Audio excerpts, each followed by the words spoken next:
नमस्कार, मैं कुसुम। आप देख रहे हैं खबर हरपन न्यूज। अब चलते हैं आज की कुछ खास खबरों की ओर।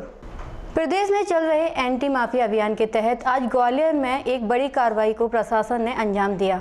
कलेक्ट्रेट के पास स्थित अलकापुरी मार्केट में जिला प्रशासन ने 12 दुकानों को खाली करवाकर तोड़ दिया। प्रदेश में चल रहे एंटी माफिया अभियान के तहत आज ग्वालियर में एक बड़ी कार्रवाई को प्रशासन ने अंजाम दिया है। कलेक्टर के पास स्थित अलकापुरी मार्केट में जिला प्रशासन ने 12 दुकानों को खाली करवाकर तोड़ दिया। प्रशासन का कहना है कि 6 माह पूर्व भी के मालिक को बेदखली से आदेश जारी कर दिए गए थे, लेकिन फिर भी यहां दुकानें संचालित हो रही थी। 2 दिन पहले ही नोटिस भी जारी किया गया था, जिसमें हवाला दिया गया था कि मार्केट को खाली कराया जाए। यह पूरा ही मार्केट शासकीय जमीन पर बना हुआ है। जिसका यह मार्केट है, उसका नाम केदार कंसाना बताया गया है। केदार से जब मीडिया ने बात की तो उनका साफ कहना था कि यह ज़मीन उनके पूर्वजों की है। हमारे पास रजिस्ट्री है, पानी का बिल भी है और अन्य कई दस्तावेज दिखाए। फिर अगर भूमि अवैध है तो यह सब अवैध में कार्रवाई कैसे हुई? यानी पीड़ित पक्ष का साफ इशारा था कि बीजेपी सरकार कांग्रेस के नेताओं को निशाना बना रही है। केदार कांग्रेस में नेता भी हैं।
एक तरफा कार्रवाई हो रही है। हमें कोई सूचना नहीं थी पहले से, ना ही इन्होंने कोई नोटिस हमको दिया, ना दुकानदारों को कोई नोटिस दिया, ना दुकानों पे चस्पा किया।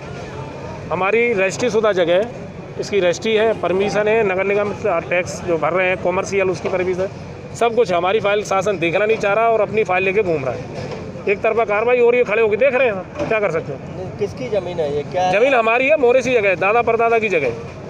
तो रजिस्ट्री वाली ज़मीन है? सब रजिस्ट्री वाली जगह है, एक फुल रजिस्ट्री है। आपने कागजात वगैरह दिखाए, सब दिखाए, देखना नहीं चाह रहे ना, वो मना कर रहे हैं। जो कह रहे हैं हमारे कागज बोल रहे हैं सास की है, तो इसलिए तोड़ रहे हैं। तो आपको क्या लगता है कांग्रेस के यहाँ पे इस वजह से कार्रवाई चल रही है? अब आप खुद समझदार है सब, क्यों कार्रवाई चल रही है। सब कुछ सरकार के मुआयने पे हो रहा है, मॉनिटरिंग हो रही है। कार्रवाई क्यों नहीं हो रही?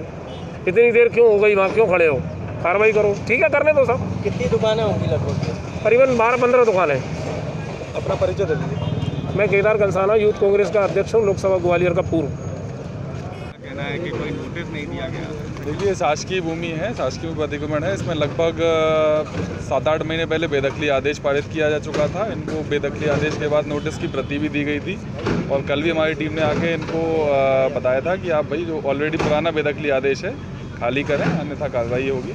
उसी सिलसिले में कार्रवाई की गई है। कितनी दुकानें होंगी? कितने ज़मीन पर कब्जा है इनका? ये लगभग 12 दुकानें हैं जो जिन पे कब्जा है।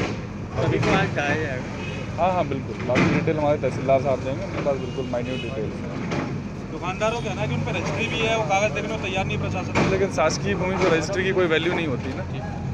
शासकीय भूमि तो शासकीय भूमि रहती है।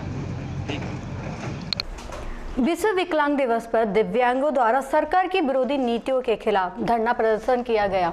दरअसल दिव्यांग पिछले काफी समय से अपने लिए रोजगार और सम्मान के जीवन यापन की मांग करते रहे हैं।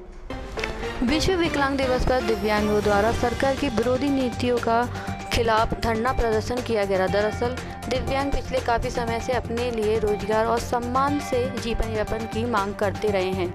फूलबाग स्थित गांधी उद्यान के सामने धरना प्रदर्शन कर रहे दिव्यांगों की मांग है कि 0% ब्याज पर कर्ज लेकर अपना रोजगार करना चाहते हैं। खाने के डिब्बे और ट्राइसिकल देकर या थोड़ी बहुत सहायता से कुछ नहीं होता। वहीं सरकार द्वारा जो 600 रुपये मात्र की पेंशन दिव्यांगों को दी जाती है, से भी चाय भी नहीं पी जा सकती है। दिव्यांग नौकरी से ज़्यादा आरक्षक की मांग कर रहे हैं। हालांकि केंद्र और राज्य सरकार दिव्यांगों के लिए तमाम सारी योजनाएं लाती रहती है, लेकिन धरातल पर उन्हें इन योजनाओं की लाभ नहीं मिल पा रहे हैं। मकान, रोजगार और पेंशन बढ़ाने को लेकर तमाम ऐसी योजनाएं जो दिव्यांगों के जीवन को सुलभ बना सकती हैं। विश्व विकलांग दिवस पर प्रदर्शन कर रहे दिव्यांगों की यही सरकार से मांग है। किस तरह का प्रदर्शन कर रहे हैं आप? क्योंकि आज विश्व विकलांग दिवस है, तो उस पर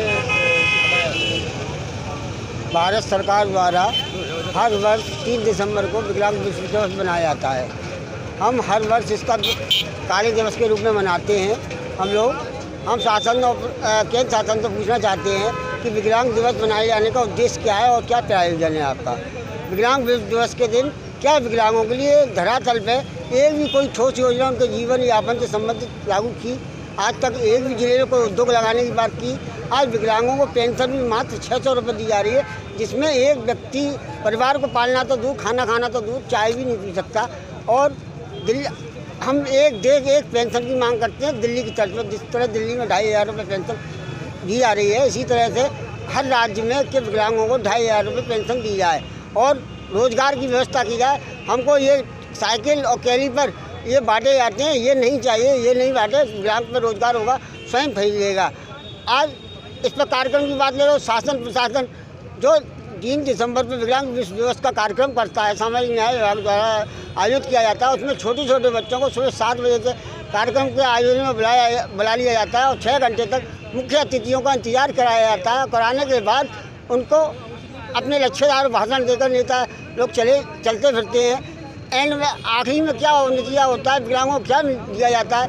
एक खड्डिया खाने का डब्बा, एक पानी का पाउच और हाथ जोड़े अतिश्री कर लिया जाता है। हमारी मांग ये है कि विकलांगों को रोजगार चाहिए, उनको 0% पे लोन उपलब्ध आसानी तरीके से कराया जाए, उनको मकान की व्यवस्था, रोजी रोटी मकान की व्यवस्था की जाए, उनके स्वरोजगारी की व्यवस्था की जाए।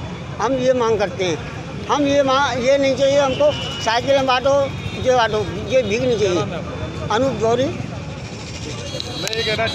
मध्य प्रदेश शासन ने ऊर्जा मंत्री प्रद्युम्न सिंह तोमर ने गुरुवार को जबलपुर प्रवास के दौरान पत्रकारों से बातचीत में और उनके सवालों पर कहा कि उन्हें आप लोग थोड़ा वक्त दीजिए। तोमर ने कहा कि 7 से 8 माह का वक्त चाहिए, यह निश्चित रूप से अच्छे परिणाम सामने आएंगे। मध्य प्रदेश शासन ने ऊर्जा मंत्री प्रद्युम्न सिंह तोमर ने गुरुवार को जबलपुर प्रवास के दौरान पत्रकारों से बातचीत में और उनके सवालों पर कहा कि उन्हें आप थोड़ा वक्त दीजिए। श्री तोमर ने कहा कि 7 से 8 माह का वक्त चाहिए, निश्चित रूप से अच्छे परिणाम सामने आएंगे। इस दौरान पत्रकारों ने मध्य प्रदेश में बिजली सप्लायर होने जैसे सवाल, इसके बावजूद महंगी बिजली मिल रही है और तमाम तरह की बिजली विभाग से जुड़े सवालों को उठाया, जिसमें जवाब स्पष्ट रूप से ऊर्जा मंत्री श्री तोमर नहीं दे पाए। उन्होंने एक ही बार कही कि अभी उन्हें थोड़ा वक्त चाहिए, इसके बाद ही वह कुछ कह पाएंगे। अभी वह कुछ कहने की स्थिति में नहीं है। ऊर्जा मंत्री ने स्पष्ट कहा कि यदि वह अभी कुछ कह देंगे और फिर बाद में वह नहीं करा। ऊर्जा मंत्री ने स्पष्ट कहा है कि यदि वह कभी कुछ कह देंगे और फिर बाद में वह नहीं हुआ तो इसका जनमानस पर विपरीत असर पड़ता है, इसलिए वह भी कुछ कह नहीं सकते हैं। इसी दौरान ऊर्जा मंत्री की जुबान भी फिसली और उन्होंने मुख्यमंत्री शिवराज सिंह चौहान को प्रधानमंत्री कह दिया। हालांकि बाद में उन्होंने इस भूल को सुधार लिया और यह भरोसा दिलाया कि अभी उन्हें पदभार संभालने का कम वक्त हुआ है, वह आने वाले समय में अच्छा ही करेंगे। और सेंटर पे जो शिकायत होती है वहां पर भी हमारी निगरानी और तेज होनी चाहिए कि जो शिकायत अगर हमारी 30 मिनट में दूर हो रही है उसको हम करें कि कम से कम समय में दूर हो, मतलब समाप्त हो जाए, शिकायत तत्काल सुनी जाए उपभोक्ता की। तो इन सब बिंदुओं पे चर्चा हुई है और उसके क्रियान्वयन करने के लिए मैंने निर्देश दिए। बिजली के दाम बढ़ाने, देखिए आपने जो बात कही है कि निश्चित रूप से खर्चे जो हैं, खर्चे क्या है, तो जो खर्चे हैं उनकी पूर्ति कहीं ना कहीं से होगी। शासन के पास जो भी पैसा आता है वो किसी न किसी कर के रूप में आता है, वो जनता का पैसा होगा। मैं अभी आप पूरी बात बोलता हूँ जरा। तो मेरा कहना है कि चाहे तो वो अगर वो रीडिंग जो हो रही जो खर्चे हैं उसकी पूर्ति के लिए हम उसकी बिजली की दर बढ़ाएं, या हम ये भी समीक्षा कर रहे हैं कि हमारे कहाँ खर्चे कटौती हो सकती है, कहाँ हम सुधार कर सकते हैं, उसमें सुधार करें। तो सबसे पहला सरल पक्ष ये है। उसके बावजूद भी अगर डिफरेंस रहता है तो अत आवश्यकता होगी तो नियामक आयोग की बात नहीं तो माननी पड़ेगी और माने। भाई साहब ये निजीकरण और दूसरा प्रश्न ये है कि पिछले 10 साल इसमें क्या कारण? मैं आपसे जो आपने प्रश्न किया है जी,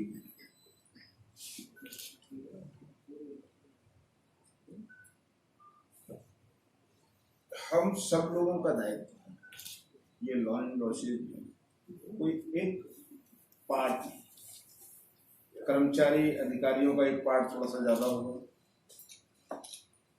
इसमें थोड़ा बहुत पार्ट उपभोक्ताओं का भी होगा, इसमें थोड़ा बहुत पार्ट हमारी लीडरशिप का भी होगा, और इसमें थोड़ा। केंद्र सरकार द्वारा लाए गए 3 कानूनों को वापस लेने की मांग को लेकर दिल्ली में चल रहे किसान आंदोलन की आग ग्वालियर भी पहुंच गई है। ग्वालियर में मार्क्सवादी कम्युनिस्ट पार्टी के नेतृत्व में सैकड़ों किसानों और मजदूरों ने फूलबाग चौराहे पर चक्का जाम किया। किसानों में यह केंद्र सरकार के बिल को काला कानून बताते हुए जमकर नारेबाजी की। केंद्र सरकार द्वारा लाए गए 3 कानूनों को वापस लेने की मांग को लेकर दिल्ली में चल रहे किसान आंदोलन की आग ग्वालियर में पहुंच गई है। ग्वालियर में मार्क्सवादी कम्युनिटी पार्टी के नेतृत्व में सैकड़ों किसानों और मजदूरों ने फूलबाग चौराहे पर चक्का जाम किया। किसानों में यह केंद्र सरकार के बिल को काला कानून बताते हुए जमकर नारेबाजी की। किसानों ने चक्का जाम किया, तभी मौके पर पुलिस पहुंची। उनके आंदोलनकारियों को सड़क से हटाने की बहुत कोशिश की, लेकिन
देखिए, आज पूरे देश भर में किसानों के समर्थन में ये आंदोलन चल रहा है। हमारी मांग ये है कि केंद्र सरकार ने अडानी अंबानी के समर्थन के लिए जो 3 काले कानून पास किए हैं किसानों के विरोध में, जिससे किसान ही नहीं देश का किसान और पूरे के पूरे देश को वही बर्बादी के रास्ते पर ले जा रही हैं नीतियाँ।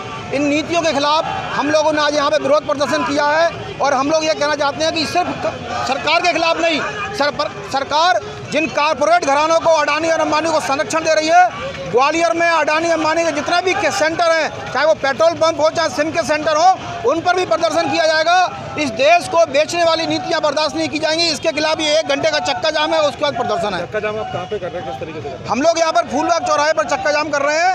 1 घंटे का पूरा राष्ट्रव्यापी आह्वान है, यहाँ पर उस आह्वान को लागू किया जा रहा है। किस तरह की 3 मांगे हैं? किसानों की पहली मांग ये है हमारी कि जो मुख्य मांग तो ये है कि समर्थन मूल्य जो है उसको समर्थन मूल्य को अनिवार्य किया जाए। पहली बात तो ये है कि प्राइवेट मंडियां जो बड़ी बड़ी अडानी अंबानी और दूसरे कारपोरेट घरानों की मंडियां निजी क्षेत्र में लगा सकते हैं। अगर वो निजी क्षेत्र में मंडी अगर लगाएंगे तो आप समझिए कि जैसे जियो कंपनी आ गई और BSNL बर्बाद हो गई, ऐसे ही जो है यहाँ पर अगर मंडियाँ आएंगी तो देश भर के लाखों हम्माल बर्बाद होंगे, मंडी कर्मचारी बर्बाद होंगे और उसके बाद जो किसानों का शोषण होगा निजी मंडियों में, जब सरकारी मंडियां बंद हो जाएंगी और निजी मंडियों में किसान का शोषण होगा। पहली बात तो ये। दूसरी बात है ठेका खेती का। ये बड़ी कंपनियां ठेके पे खेती को दे रही हैं, देने का ये प्रावधान है, ये वाला है। और तीसरा है कि जो वस्तुएं होती थी किसानों की, ये आलू है, चावल है, ये प्याज है, ये आवश्यक वस्तुएं आती हैं, इनको आप एक निश्चित सीमा के ज़्यादा भंडारण नहीं कर सकते। यहाँ पर ये हो रहा है कि यहाँ पर आप भंडारण असीमित छूट दे दी गई है। ये असीमित छूट के बाद पूंजीपति जो है यहाँ भंडारण के लिए जो है बाजार में कृत्रिम अभाव पैदा करेंगे, उसके बाद कालाबाजारी करेंगे। ये 3 मांग हैं। और इसके बाद है बिजली कानून। ये बिजली कानून के चलते किसान पूरी तरीके से बर्बाद हो जाएगा और शहर के आदमी भी बर्बाद होने वाला है। इसलिए इन मांगों को लेकर हम लोग यहाँ पर आंदोलन कर रहे हैं। दिल्ली में किसानों को लाठीचार्ज किया जा रहा है, पत्र किसानों में भीड़ है, अभी तक कोई सुनवाई नहीं है। इस बारे में क्या कहना चाहेंगे? हम यही कह रहे हैं कि अगर सुनवाई नहीं होगी तो सिर्फ दिल्ली में ही नहीं, एक एक गांव में, एक एक शहर में, एक एक कस्बे में ये आंदोलन होगा। उस पर वो आप देख रहे हैं आज यहाँ पर ये आंदोलन हो रहा है। और 5 तारीख को नरेंद्र मोदी और नरेंद्र तोमर साहब के पुतले जलाए जाएंगे पूरे जगह पे। किसान कहाँ से आए, कहाँ से आए? ये किसान आए हैं गाँव से, बहादुरपुर से आए हैं, सिहोली से आए हैं, डबरा से आए हैं, गिरवाई से आए हैं, नए गाँव से आए हैं। ये तमाम सारे किसान आए हुए हैं। आप लोग चक्का जाम कर रहे हो जी? वजह तो सारी दुनिया को मालूम है। किसानों के विरोध में ये जो 3 काले कानून बनाए हैं, इससे किसान चौपट हो जाएगा, बर्बाद हो जाएगा, उसके खिलाफ हम आंदोलन कर रहे हैं। किसान वापस लो किसान विरोधी कानून। किस तरह की मांगे रही हैं? आज सबसे पहले तो ये है कि MSP के तहत ये कानून लाया जाए कि MSP से न्यूनतम समर्थन मूल्य से कोई भी व्यापारी कम रेट में फसल नहीं खरीद पाएगा। सबसे पहली मांग हमारी मेन ये है। और जो ठेके पे खेती देने का है, छोटे किसानों को सब बर्बाद हो जाएंगे, उसे वापस लिए जाएं। यानी 3 कानून ऐसे हैं जिससे किसान बर्बाद हो जाएगा, चौपट हो जाएगा। किसान चौपट हो गया तो पूरा देश चौपट हो जाएगा। किसानों को हम अन्नदाता भी कहते हो। और किसान आंदोलन यहीं तक चलेगा, दिल्ली तक आप केंद्र सरकार तक जाएंगे? जी, हम जो है केंद्र सरकार तक जाएंगे। अभी तो स्टार्टिंग है, परसों फिर इनके पुतले जलाए जाएंगे नरेंद्र तोमर, नरेंद्र मोदी के। और आंदोलन अगर नहीं मानते हैं तो आंदोलन तेज होगा। क्या नाम है आपका, कहाँ रहते हैं? अशोक पाठक, बिजौली। हाँ, किसान। भैंस मंडी बिजली घर के पास कुएं में गुरुवार की सुबह जितेंद्र प्रजापति का शव मिला है। मृतक 4 दिन से लापता था। जितेंद्र की गुमशुदगी जनगणना थाने में दर्ज है। मृतक ईंट भट्टे पर मजदूरी करता था। आशंका जताई जा रही है कि युवक ने कुएं में कूदकर आत्महत्या की है। भैंस मंडी बिजली घर के पास कुएं में गुरुवार की सुबह एक युवक का शव उतरता नजर आया। कुएं में युवक का शव पड़े होने की सूचना मिलते ही पुलिस भी मौके पर पहुंच गई। शव को 2-3 दिन पानी में पड़े रहने के कारण फूल गया है। पुलिस ने क्षेत्र के लोगों की मदद से युवक के शव को कुएं से बाहर निकाला। इसी बीच लक्ष्मीगंज मुक्तिधाम के पास से ही लापता जितेंद्र पुत्र करतार सिंह प्रजापति के स्वयंजन भी मौके पर पहुंच गए। स्वयंजन ने शव की पहचान 30 वर्षीय जितेंद्र प्रजापति के रूप में की है। ये जाएंगे क्या? 30-11 10 मिनट में, 10 मिनट का काम है। एक और आजा, कौन है? आजा बेटा।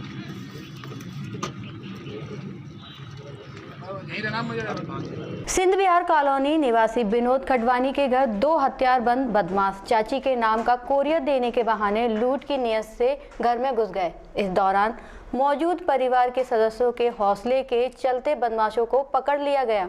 सिंध बिहार कॉलोनी निवासी विनोद खडवानी का कपड़ों का कारोबार है। बुधवार की रात को घर में प्रिया खडवानी बेटी के साथ अकेली थीं। बेटा स्वर्ण को घुमाने के लिए गया हुआ था। 2 युवक चाची के नाम का कोरियर देने के बहाने घर में घुस गए। तीसरी मंजिल पर पहुंचकर प्रिया खडवानी का कट्टा तानकर लूटपाट करने लगे। मां बेटी ने अपनी जान की परवाह किए बगैर कट्टा तानकर खड़े बदमाशों का मुकाबला किया, जिसके कारण दोनों बदमाश पुलिस की पकड़ में आ गए हैं। पुलिस लुटेरों से शहर में हुई अन्य लूट की वारदातों के संबंध में पूछताछ कर रही है। जो भी लूट के आरोपी पकड़े गए हैं, जो बिहार में जो घटना हुई है अभी ये सिंध विहार कॉलोनी में, जो कि थाना झांसी रोड अंतर्गत आता है, आज देर शाम की बात है, जबकि थर्ड फ्लोर में रहने वाले खटवानी जी, जिनका कपड़े का व्यवसाय है, उनके घर में दो लुटेरे आए जो कि मास्क वगैरह लगाए हुए थे और इसमें इनका थर्ड फ्लोर पे घर था। ये लोहे के दरवाजे में जब अंदर इन्होंने प्रवेश किया तो इनकी श्रीमती जी घर पे अकेली थी और लड़का जो है वो डॉग को लेके बाहर गया हुआ था। परंतु जो महिला घर पे अकेली थी उन्होंने बहुत बहादुरी से इनका सामना किया और इनका हाथ पकड़ के मास्क छीना, चिल्लाई। इस पे दोनों लुटेरे भाग गए और नीचे आके दौड़ के इन्होंने एक सवारी ऑटो पे चढ़ के इंदरगंज चौराहे तक आए। यहाँ पर ये पीछे से कुछ आवाज़ें आने पे इंदरगंज चौराहे पे एक दो प्रतिष्ठानों के जो व्यवसायी हैं वो बाहर थे, उन्होंने भी हिम्मत दिखाई और इन्हें पकड़ने का प्रयास किया और इसी बीच इंदरगंज थाने की पुलिस भी पहुंच गई और जनता और पुलिस के सम्मिलित प्रयासों से ये दोनों लुटेरे पकड़े गए। इनके पास से कट्टा और एक चला हुआ खोखा उसमें कट्टे में फंसा मिला है। इसके अलावा मिर्ची का पाउडर मिला है और इससे लगता है बड़ी वारदात करने के उद्देश्य थे। अभी इसमें थाना झांसी रोड में लूट का अपराध कायम किया जा रहा है और इन दोनों जो पकड़े गए आरोपी हैं इनको रिमांड पे लेके पूछताछ की जाएगी, ये कहाँ से कट्टा लाए और क्या इनका आपराधिक रिकॉर्ड है। और कुल मिला के एक बड़ी घटना होने से, ये महिला जो घर पे अकेली थी उनकी बहादुरी से और जनता और पुलिस के सहयोग से ये घटना टल गई। सर, कहाँ के रहने वाले हैं अपराधी? ये लश्कर के ही लोकल ही हैं? हाँ, ये दोनों लोकल ही हैं और हम इनका आपराधिक रिकॉर्ड भी तलाश कर रहे हैं। लड़कों की क्या नाम है, ये नाम बता दीजिए। ये इनके नाम जो है अभी चूँकि आइडेंटिफिकेशन इनका डिस्क्लोज नहीं करना है इसलिए नाम नहीं बताया जा सकता। सर, इसमें कोई घायल? एक मिनट बंद करो भाई, ये प्रश्न आप पूछ क्यों रहे हैं? नाम सिंध विहार कॉलोनी निवासी खटवानी परिवार द्वारा उनके साथ हुई लूट के दौरान बदमाशों का डटकर मुकाबला किया गया। दोनों बदमाश खटवानी परिवार की सतर्कता से पुलिस की पकड़ में आ गए। सांसद विवेक नारायण सेजवलकर, पूर्व मंत्री माया सिंह व भाजपा जिला अध्यक्ष कमल माखीजानी ने उनके निवास पर पहुंचकर उन्हें सम्मानित किया। सिंध विहार कॉलोनी निवासी खटवानी परिवार द्वारा उनके साथ हुई लूटपाट के दौरान बदमाशों का डटकर मुकाबला करने वाली मां बेटी का आज सम्मान किया गया। दोनों बदमाश खटवानी परिवार की सतर्कता से पुलिस की पकड़ में आ गए हैं। सांसद विवेक नारायण सेजवलकर, पूर्व मंत्री माया सिंह व भाजपा जिला अध्यक्ष कमल माखीजानी ने उनके निवास पर पहुंचकर उन्हें सम्मानित किया। विवेक नारायण सेजवलकर ने प्रिय खटवानी के साहस की सराहना की। सम्मान के समय मां बेटी की आंखें झलक आईं। क्या नाम है आपका? प्रिया खटवानी। अच्छा, ये कितने लोग आए थे और किस तरह आपने मुकाबला किया? 2 लोग आए थे। शाम को मैं अंदर सो रही थी, भजन सुन रही थी, एकदम से अंदर आके और गुड़िया के सिर पे एकदम गन लगा के बोलने लगे, मैडम मैडम चुप करो, आवाज़ नहीं लगाओ। और मैंने एक हाथ से फटाफट लाइट का बटन चालू करा और एक हाथ से उनको ज़ोर से टांग पे लात मार के मुंह से ऐसे उनका मास्क उतारा ज़ोर से और ऐसे गन को पकड़ के मैंने कहा, भैया कौन हो, चलाओ देखो मैं कैसे गन चला रहे हो। और इतने में मेरा बेटा आ गया और हमारे रियो ने बहुत अटैक करा उनके ऊपर और भाग गए। 1 सेकंड में 2 जने। पहचान में है कौन है क्या? मैं नहीं पहचान सकती हूँ। फिर कैसे पकड़ा?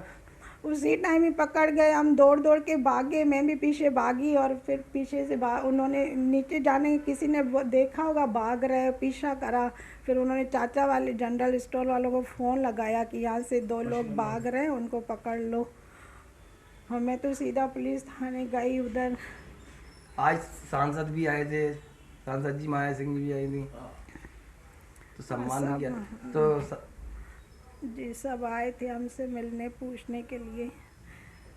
ठीक। मुकाबला किया इनने। और देखिए ये 8 बजे 7:30 8 बजे की घटना है कल शाम की। यहाँ प्रिया खटवानी और उनकी डॉटर जो है दोनों घर में अकेली थी। ये तीसरी मंजिल पर ऊपर चढ़कर आए हैं, पिस्टल उनके हाथ में थी और अंदर दरवाज़ा इन्होंने धक्का देके खोला है और सीधे पीछे के कमरे में जहाँ ये लेटी हुई थी उस कमरे में चले गए। मतलब ईश्वर का ये है कि कोई ऐसी घटना नहीं घटी है और इन्होंने बड़ी हिम्मत का काम किया है प्रिया खटवानी ने, और बड़ी ज़ोर से उन्होंने पैर से उसको लात मारी है, उसकी पिस्टल हाथ से छूटकर वहाँ गिरी और वो डर के मारे जब ये करे हैं, हल्ला मचाया है, डर के मारे भागे हैं। तो नहीं तो कोई घटना नहीं घट पाई और ये सब हुआ है। लेकिन फिर भी हमें अब सतर्क रहना है कि ऐसे कॉलोनी में जहाँ अंदर मैं तो ये समझती थी कि सबसे सुरक्षित कॉलोनी है और इस कॉलोनी में इस तरीके की घटना मैं खुद आश्चर्यचकित हूँ।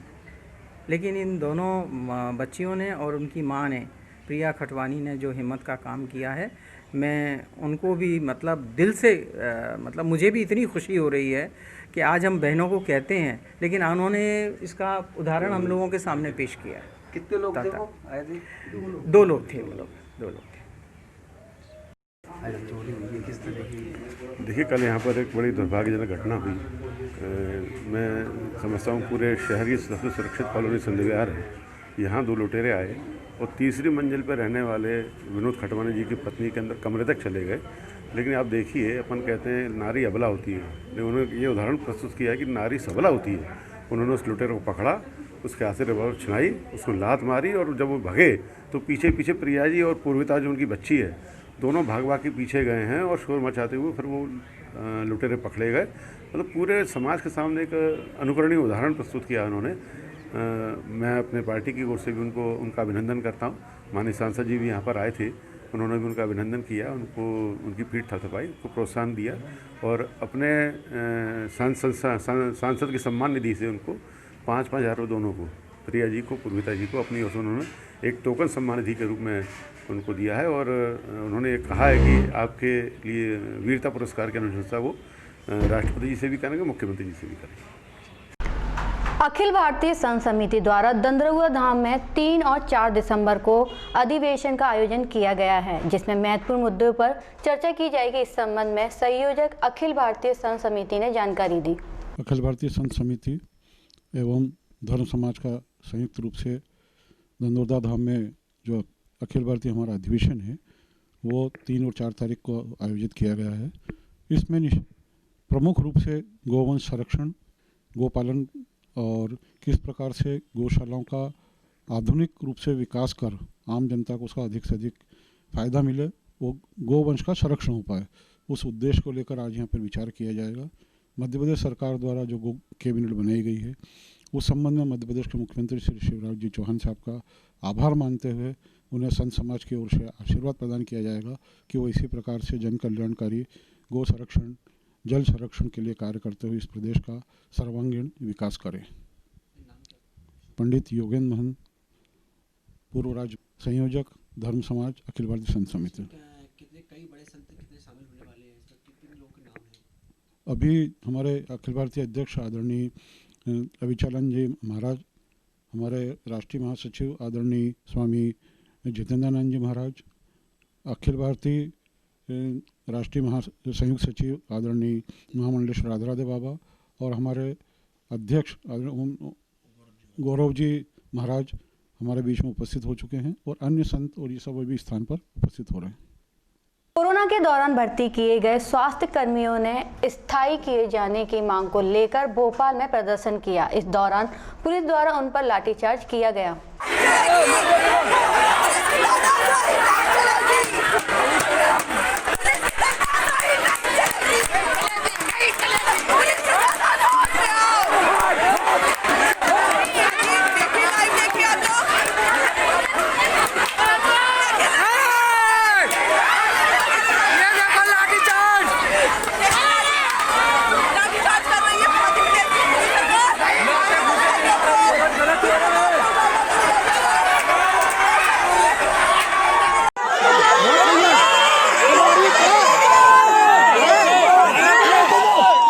चुप रहिए।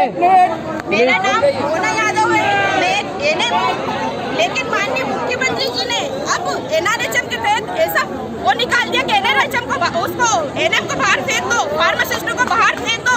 ये कौन सा है ये नियम है आपका? क्या सबके साथ एक ही न्याय, एक ही इंसाफ किया जाए?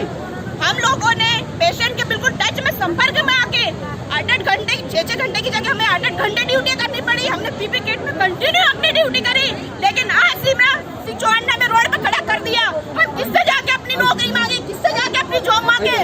माननीय मुख्यमंत्री जी कहते फिरते थे मेरी भांजिया, मेरे वो मामा बनते फिरते थे। आज हमारे मामा कहाँ गए? जब हम लोग रोड पे खड़े, कहाँ गए मामा हमारे?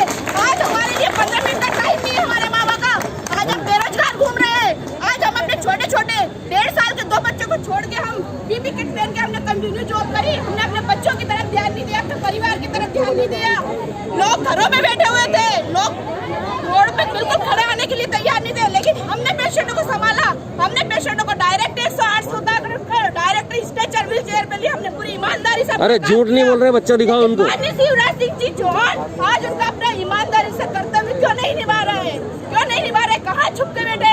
आइए हमारे समर्थन में, आइए हमारे समर्थन। माधवगंज थाना पुलिस ने एक ऐसे पिता को गिरफ्तार किया है जो अपनी ही बेटियों को परेशान करता था और मारपीट भी करता था। देखिए क्या है पूरा मामला। प्रकरण आपने दर्ज कराया, क्या मामला क्या है? ये मेरी 3 बेटियां हैं, उनको छोड़ के भाग गए और मारपीट करते हैं। अगर घर पर रोको तो मारते हैं। कितने ये तो बता रहे 2-3 महीने से लापता है? 2-3 महीने से नहीं है, वो 2 साल से लापता है।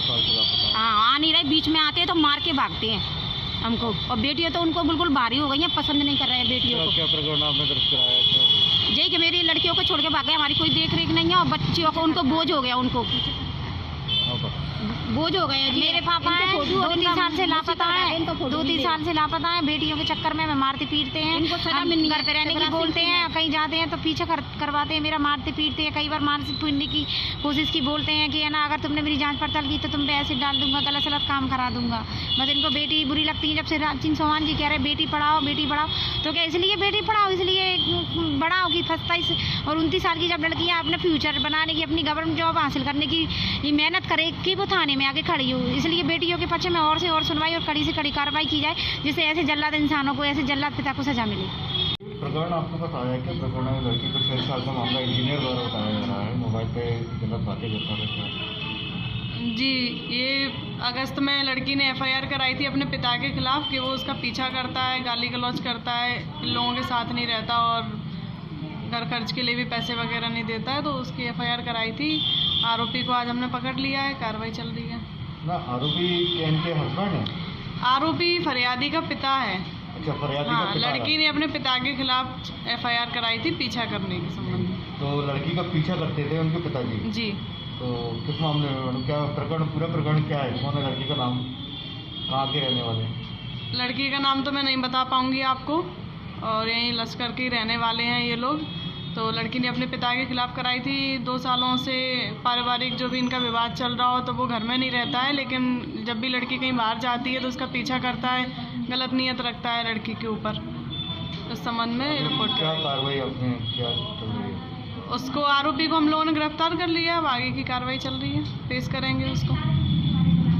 समाज सेवा के क्षेत्र में अग्रणी संस्था जैन मिलन महिला महानगर शाखा ग्वालियर के निर्धन परिवार की 2 कन्याओं के विवाह के लिए संस्था के सदस्य एवं अन्य लोगों के सहयोग से सामग्री जुटाई और गुरुवार को गस्का ताजिया स्थित स्वर्ण जैन मंदिर धर्मशाला में आयोजित गोद भराई के कार्यक्रम में भेंट की। समाज सेवा के क्षेत्र में अग्रणी संस्था जैन मिलन महिला महानगर शाखा ग्वालियर ने निर्धन परिवार की 2 कन्याओं के विवाह के लिए संस्था के सदस्यों एवं अन्य लोगों के सहयोग से सामग्री जुटाई है और गुरुवार को गस्का ताजिया स्थित स्वर्ण जैन मंदिर धर्मशाला में आयोजित गोद भराई के कार्यक्रम में भेंट की गई। इस दौरान संस्था की महिला सदस्यों ने बधाई गीत भी गाए और गृहस्थी के सामान में दोनों कन्याओं के लिए अलमारी, बिछिया, कम्बल, साड़ी और स्टील के बर्तन दिए गए। जैन मिलन महिला महानगर शाखा ग्वालियर की संस्थापक अध्यक्ष श्रीमती मंजू जैन, उनकी संस्था 4 वर्ष पहले गठित हुई थी और संस्था के गठन से लेकर अब तक 8 गरीब कन्याओं के विवाह संस्था करा चुकी है। संस्था के सदस्यों की संख्या भी लगभग 100 से अधिक है और संस्था वर्ष भर सामाजिक कार्यों से जुड़े आयोजनों को करती रहती है। गरीब कन्याओं के विवाह हेतु उन्हें कुछ लोगों ने सुझाव दिया और बताया कि आप इस कार्य को आरंभ करें। उन्होंने अपनी महिला सदस्यों के साथ मिलकर इस कार्य को आरंभ किया, जो आज संस्था के सबसे प्रमुख कार्यों में से एक है। हाँ, कैसे आपके दिमाग में आया कि इस तरह का कोई कार्य किया जाए? मेरे दिमाग में इस तरह से आया कि हमारे घर एक लेडीज़ आई, बोलती है आप बहुत सामाजिक कार्यक्रम करती हो, तो हमारी बिटिया की शादी में सहयोग कर सकती हो। हमने कहा क्यों नहीं। तो उसी दिन से मेरे दिन में आया, मैंने प्रण लिया, चाहे मैं अध्यक्ष रहूं या ना रहूं, लेकिन ये कार्य इन लोगों के साथ करती रहूंगी। और मेरे ख्याल से सब लोगों के सहयोग से, जैन मिलन महानगर की सदस्य ही नहीं, जिनसे भी मैं बोलती हूँ सब मेरा सहयोग करती हैं और इतना भरपूर मेरे को देती हैं कि मेरा इच्छा होती है कि मैं और करूँ। मैंने बच्चियों के नाम से खाता भी खुलवा दिया है। मेरे पास जो पैसा आता है वह बीच में भी आता है, तो मैं थोड़ा थोड़ा करके, आता कम है लेकिन उसका रूप बहुत बड़ा हो जाता है। बूंद बूंद करके मैं 100 रुपये 50 रुपये भी जो देता है उसे बैंक में डालती हूँ और मेरा ये कार्यक्रम बहुत अच्छा होता है। हाँ, पहली साल आपने किया था तो लोगों का कैसा रिस्पांस मिला था? बहुत अच्छा रेस्पॉन्स है, सबका ही बहुत अच्छा रेस्पॉन्स है। उनके रेस्पॉन्स के बिना मैं कुछ भी नहीं कर सकती। मैं सोचती ये हूँ अगर कोई सहयोग नहीं करेगा तो फिर मुझे तो करना ही है। जैसे मैंने सोचा था 2100 का लिफाफा तो मुझे देना ही देना है।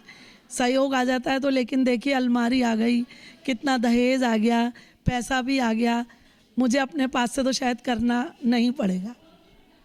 थी तो मैं इनसे बहुत कहती थी संस्था में कोई सेवाकृत कार्य होने चाहिए जो हमारे इस कार्य का सदुपयोग हो, हमारे पैसे का सदुपयोग है, हमें भी अच्छा लगे कि हमारे पैसे का सदुपयोग हो रहा है। तो दीदी के मन में कहीं ना कहीं बात आई होगी कभी ना कभी कि हाँ ये कहती है कुछ ना कुछ। एक परमानेंट जो प्रोजेक्ट निकला है मेरे लिए बहुत अच्छा लगा, मुझे बहुत अच्छा लगा। मैं पूरी संस्था को बहुत धन्यवाद देती हूँ और इसी तरह से मुझे उम्मीद है वो आगे काम करती रहेंगी और सब उनका सहयोग देते रहेंगे और सारी बहनों को भी मैं धन्यवाद देती हूँ।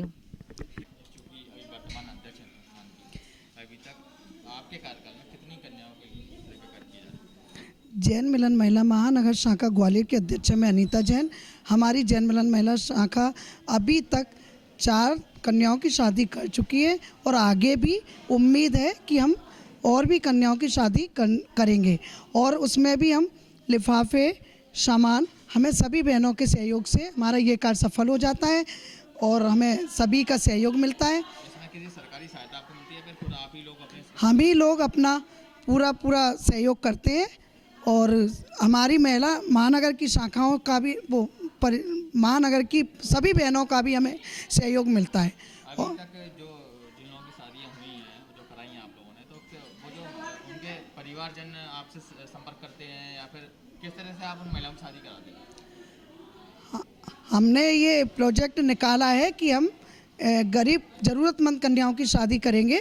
तो हम कैसे आपके पास आते हैं, संपर्क कैसे करते हैं? कोई आपका नंबर है या फिर किस तरह से आप चिन्हित करते हैं किन की शादी करानी है? हम लोग उन लोगों को जैसे कि हमें कहीं भी मिलती हैं या हम किसी के सहयोग से उन तक ये खबर पहुंचाते हैं कि हम लोग ज़रूरतमंद कन्याओं की शादी करेंगे। हमारी शाखा हर साल 2-4 कन्याओं की शादी करती है। इसमें कोई लिमिट नहीं है कि 2 भी हो सकती हैं 4 भी हो सकती? हाँ, इसमें कोई लिमिट नहीं है, जितनी भी कन्याएं होती हैं हम करा देते हैं शादी। जनता लगातार, जैसे आपका 4th साल ये संस्था को चल रहे हैं, 4th साल आपका आयोजन हो रहा है, कि जनता का कितना सपोर्ट आपको मिल रहा है? जहाँ भी आप जाते हैं लोग मना करते हैं या खुद आगे से बढ़ के ध्यान देते हैं? नहीं, हमने जहाँ पर जब भी बोला है हमें सभी का सहयोग मिलता है और सभी हमारे काम से बहुत ही प्रसन्न है कि ये कार्य तो होता है तो अच्छी बात है, ये तो दान का कार्य है और आप इसी तरह करते रहो। हम भी आप लोगों को सहयोग करेंगे, जो भी हमारे लायक काम हमें बताना।